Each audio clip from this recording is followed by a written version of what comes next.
Kamusta mga Cancerian? Welcome to Like a Tarot. Alamin natin kung anong energy ang nasasagap nyo ng person mo. Para sa mga bagong viewers, ang reading na ito ay timeless reading, general reading at guide po lamang, kaya hindi po magre-resonate sa lahat. Kunin mo lang yung akma sa sitwasyon mo. At kung kailan mo napanood ang reading na ito, yon ang start ng 1-week reading para sa iyo. Ikaw na bahala magpalit kung si person mo ito o ikaw. Unahin muna nating alamin kung ano yung card mo. Three of Swords. May mga sitwasyon or kaganapan sa buhay mo na nakakapagpasakit ng damdamin mo. Connected ito sa negosyo o kaya sa career. Ang ilan naman ay patungkol sa relasyon ang nagpapasakit ng damdamin mo. Ang ilan naman sa inyo, ang problem mo ay yung kalusugan mo.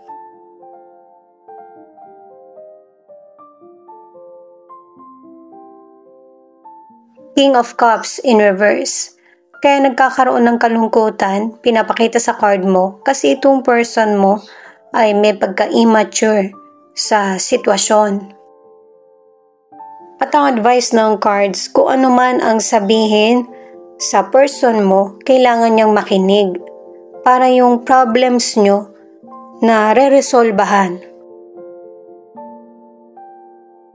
Kailangan ng fair na decision para hindi na lumala pa ang problems.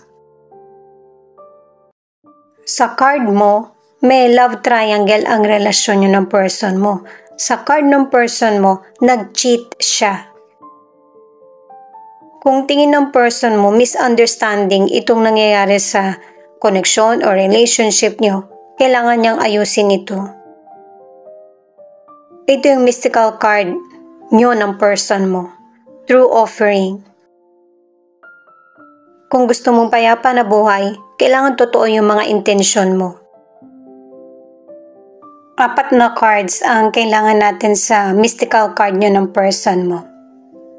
Liberation. Magkaroon man ng takot o kaya pagdududa, mananaig pa rin kung ano yung pinaniniwalaan mo sa sarili mo.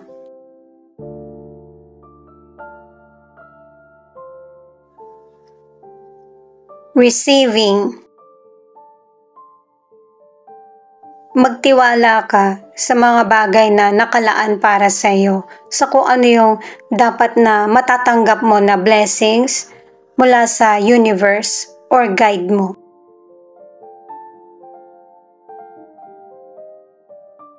Love, ito yung last card. Yung kapayapaan at saka pagmamahal sa sarili ang dapat manaig. At saka unahin mo kung ano man yung mga mas importante kaysa sa mga sitwasyon na pwede naman ipagpaliban. Alamin natin kung bakit ipinakita yung card mo na 3 of Swords. Ito muna yung unahin natin.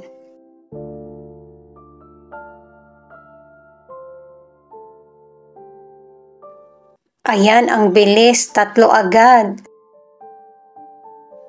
Ikaw na lang magbaliktad ng sitwasyon na kasi baka magkapalit kayo ng person mo. The Devil, 10 of Wands at 7 of Pentacles. Pinapayuhan ka ng mga cards na mas mabuting alam mo yung sitwasyon mo o kung sino yung dapat pagkatiwalaan kaysa sa hindi.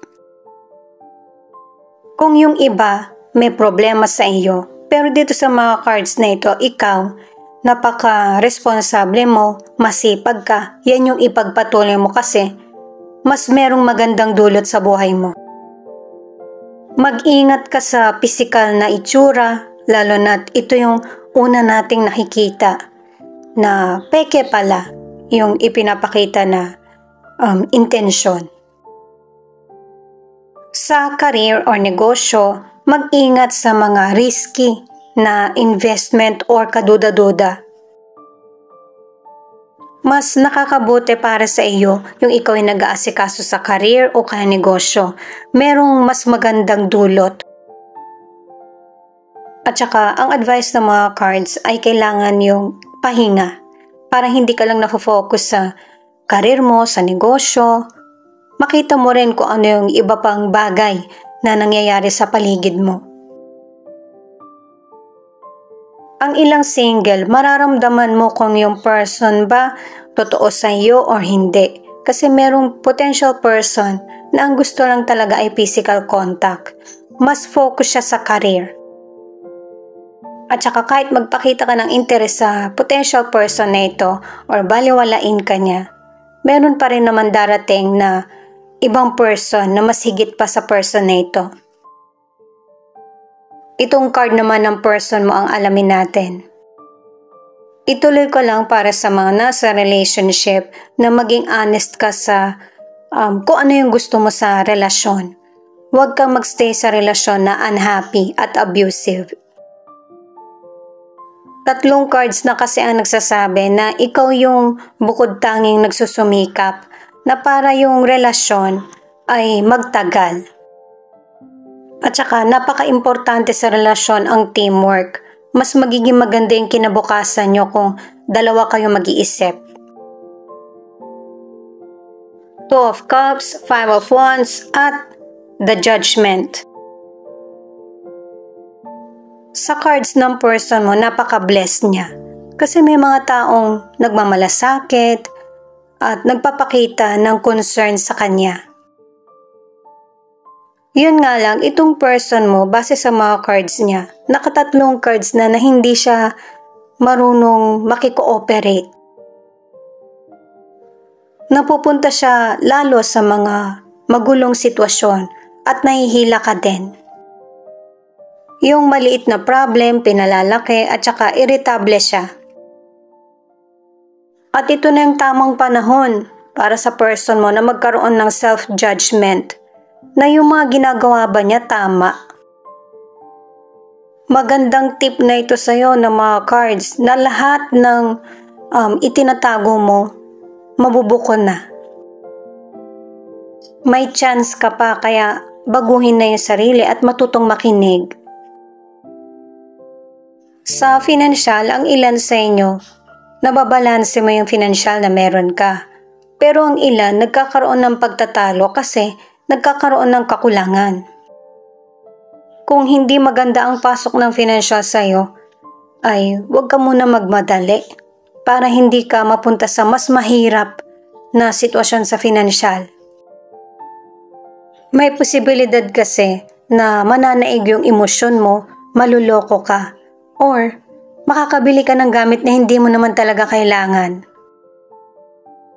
Sa mga single, meron kang potential person na nagugustuhan, kaya lang ang hadlang yung nangyari sa'yo sa nakaraan or may mga kakumpetensya ka sa person na nagugustuhan mo. 2 cards na yung nagsasabi niyan. Kaya single ka man or nasa relationship, kung tingin mong unhealthy na yung situation, huwag mo nang pasukin or kailangan ng space. Ang ilan na nasa relationship dahil nga sa mahal mo yung person mo, pinagbibigyan mo siya kahit na maraming problema sa relasyon nyo o kaya merong third party sa relasyon. 3 cards ka na. Maraming pagbabagong mangyayari sa buhay mo or sa relasyon nyo ng person mo. Mas pipiliin kasi ng ilan sa inyo yung positibong pagbabago. Kasi ang gusto mo ay maging happy at alisin na yung mga worries sa buhay. Ito yung cards para sa relationship, the Hangman, Page of Cups, 3 of Pentacles. Pinag-iisip ka ng mga cards na ito na kung ano ba yung makakapagpasaya or makakapagpakumpleto sa buhay mo. Isipin mo rin yung feelings mo at saka okay lang naman na maging emosyonal. Kailangan mo kasing sabihin yung totoo mong nararamdaman. At saka nakaapat na cards ka na kailangan talaga sa buhay mo yung teamwork. Hindi mo kakayanin mag-isa yung sitwasyon na kinakaharap.